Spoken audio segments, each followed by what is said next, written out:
Milwaukee Cannibal, the story of Jeffrey Dahmer, the flesh-eating killer. Welcome to the story of one of the most terrifying serial killers in American history. His name was Jeffrey Dahmer, the Milwaukee Cannibal. But make no mistake, this is not just a story about evil. It is a tale of madness, obsession, and the dark secrets that humans can hide, even while living among us. Jeffrey Dahmer was born on May 21, 1960, in Milwaukee, Wisconsin. On the surface, he seemed like an ordinary child, but only if you didn't look closely. From a young age, Dahmer displayed disturbing signs. He was obsessed with dead animals. Neighbors often saw him skinning mice, birds, and even dead dogs and cats. He would hang their remains on trees as bizarre collections, studying how they decomposed over time. His parents, Lionel and Joyce, initially thought this was just a child's curiosity. But as Dahmer grew older, his behavior became more alarming. He began isolating himself, rarely speaking to his family or friends. He would often pretend to be sick just to avoid going to school. At school, Dahmer was an introverted and peculiar child. He had few friends, and even those friendships were shallow. Teachers noticed that he often seemed indifferent or unfocused in class. At times, he would suddenly leave the classroom without any clear reason. What worried people the most, however, was his obsession with death and control. Dahmer frequently drew violent images, depicting dismembered bodies or lifeless corpses. These drawings were not just terrifying, they revealed a deeply chaotic mind. One of the defining moments of Dahmer's childhood occurred when he was around 14 years old. He started hunting wild animals, killing them with rocks or knives.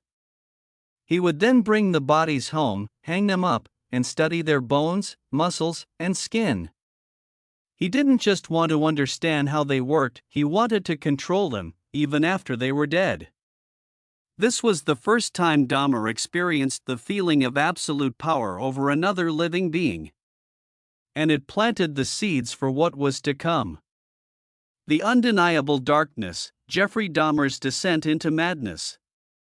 There is no denying that family plays a crucial role in shaping a person's character. Dahmer's parents constantly argued and eventually divorced when he was just 18. This instability only pushed Dahmer further into isolation. He found no connection with his parents or with anyone else. As Dahmer entered his teenage years, his obsession shifted from animals to humans. He started drinking heavily, using drugs, and spending hours wandering the streets, searching for something or someone. In 1978, at just 18 years old, Dahmer took his first dark step into a world of horror. He invited Stephen Hicks, a teenager he met by chance, back to his house for a drink. But when Hicks wanted to leave, Dahmer bludgeoned him to death with a dumbbell. This was the beginning of an unending series of crimes. Stephen Hicks never made it home.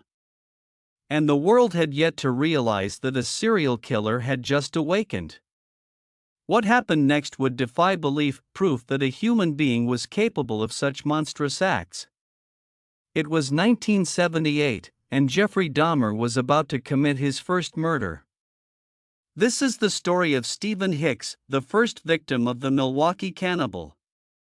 Stephen Hicks was just an ordinary teenager, on his way home after a party with friends. But fate led him to cross paths with Jeffrey Dahmer, a strange, lonely, and deeply disturbed individual. Dahmer invited Hicks over for a beer. He claimed he had just hosted a small gathering and had some drinks left over. To Hicks, it seemed like an innocent invitation from a stranger. But to Dahmer, it was the perfect opportunity to satisfy his thirst for control. As the door shut behind him, Hicks had no idea he had just walked into a death trap. Dahmer handed him a beer, but in reality, he had laced it with sedatives. As Hicks began to feel dizzy and weak, Dahmer revealed his true nature. But the most terrifying thing for Hicks wasn't the sensation of his body going numb. It was Dahmer's cold, emotionless stare, the gaze of someone who had planned everything in advance. As Hicks lost consciousness, Dahmer could no longer contain himself. He grabbed a dumbbell and struck Hicks's head with brutal force. The sickening sound echoed through the silent room. This wasn't an impulsive act of rage. It was the result of years of obsession and careful planning. Dahmer wanted complete control over Hicks even after death. After killing Hicks, Dahmer didn't stop. He dragged the body into the bathroom and methodically dismembered it. This was not his first time dissecting a body, he had been practicing on animals for years. He kept Hicks's skull as a trophy and disposed of the rest in the woods. No one knew that a teenager had vanished forever and that his killer was still walking free among them. Once he was done, Dahmer resumed his normal life as if nothing had happened. No one suspected him. No one knew that beneath his seemingly ordinary exterior lurked a newly awakened serial killer. But this was only the beginning. Deep within Dahmer's mind, an even more horrifying series of crimes was waiting to unfold. Stephen Hicks would never return home. And the world had yet to realize that a serial killer had just emerged from the shadows. After the murder of Stephen Hicks in 1978, Jeffrey Dahmer temporarily stopped killing. He enlisted in the military, but even the structured life of the army couldn't suppress his dark urges. When he returned to Milwaukee, he began hunting for victims again, and this time, he wouldn't stop. Dahmer developed a perfect hunting method. He often targeted young, vulnerable men, particularly those from the LGBTQ+ community. By pretending to be friendly or promising intimacy, Dahmer lured them into his apartment. But once the apartment door shut, the terrifying truth began to unfold. Dahmer's apartment wasn't just a place to live, it was a deadly trap. He had sedatives prepared to render his victims unconscious. Once they were defenseless, Dahmer would torture and kill them in whatever manner he desired.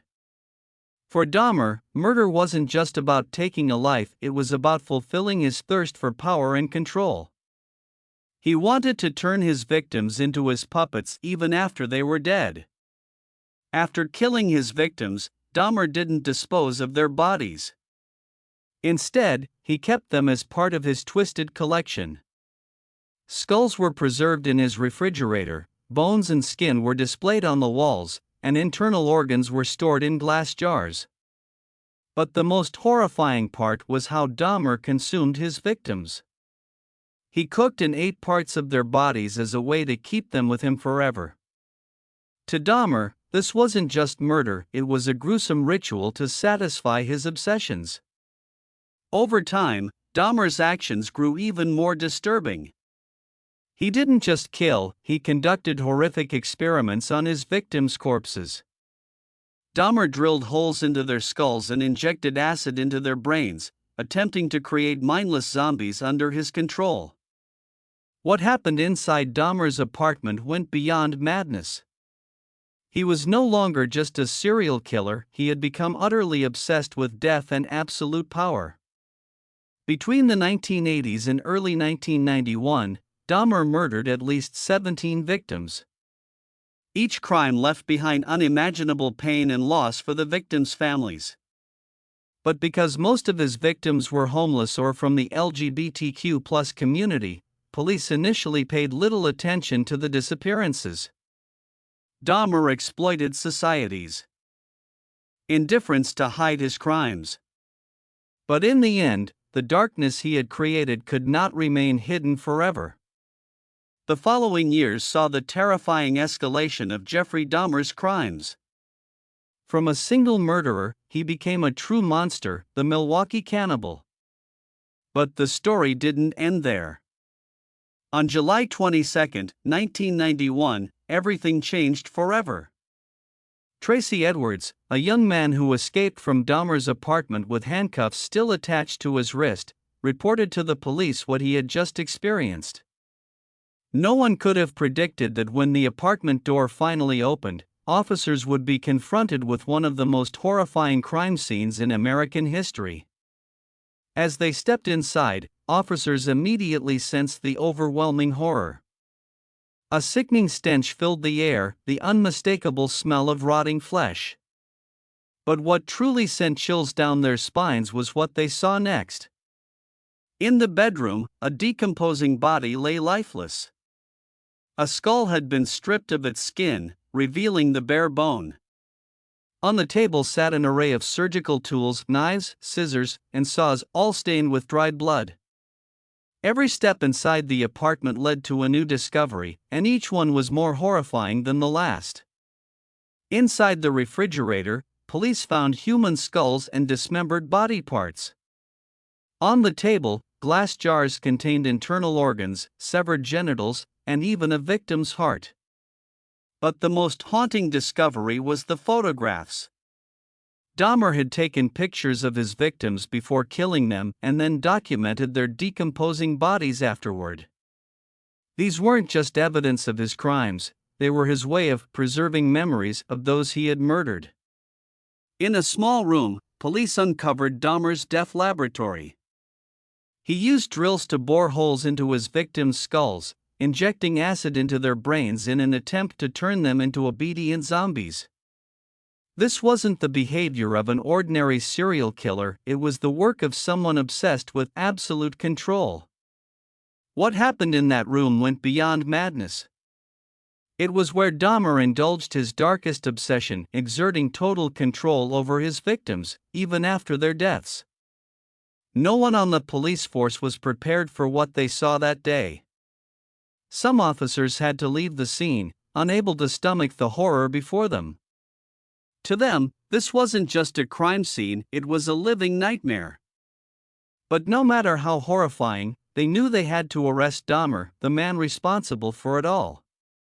Jeffrey Dahmer was taken into custody on the spot. He didn't resist, nor did he show any remorse.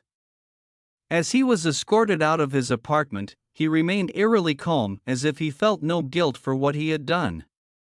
But the story didn't end there. What Dahmer would later confess would send chills through the entire world. Jeffrey Dahmer's apartment was not just a house of horrors, it was undeniable proof of the madness and evil lurking within him. Stay tuned to uncover the chilling confessions of Dahmer and the fate of one of history's most terrifying serial killers. After his arrest, Jeffrey Dahmer did not deny his crimes. On the contrary, he admitted to everything in vivid detail, from the murder of 17 victims to his cannibalism and gruesome experiments on their corpses. His confessions not only horrified the police but sent shockwaves throughout the world. For hours, Dahmer recounted every detail of his crimes. He described how he lured victims to his home, drugged them into unconsciousness, and then killed them either by strangulation or using sharp objects. But the most chilling part wasn't how he murdered them, it was what happened afterward. Dahmer didn't just dismember his victims, he preserved them as part of his grotesque collection. He photographed their corpses, stored their skulls in his refrigerator, and even ate their flesh as a way to keep them with him forever. Dahmer's confessions were not just evidence of his crimes, they provided crucial insight into the mind of a serial killer. Experts concluded that Dahmer was obsessed with death and absolute power. He didn't just want to kill, he wanted to turn his victims into submissive zombies. But the most terrifying part? Dahmer showed no remorse. To him, these gruesome acts were merely a way to satisfy his own twisted obsessions. Jeffrey Dahmer's trial became a national spectacle. The families of the victims demanded justice, while the public was outraged by the sheer brutality of his crimes. His defense attorneys argued that he was mentally ill, but the court rejected this claim. In the end, Dahmer was sentenced to life in prison, 15 consecutive life sentences.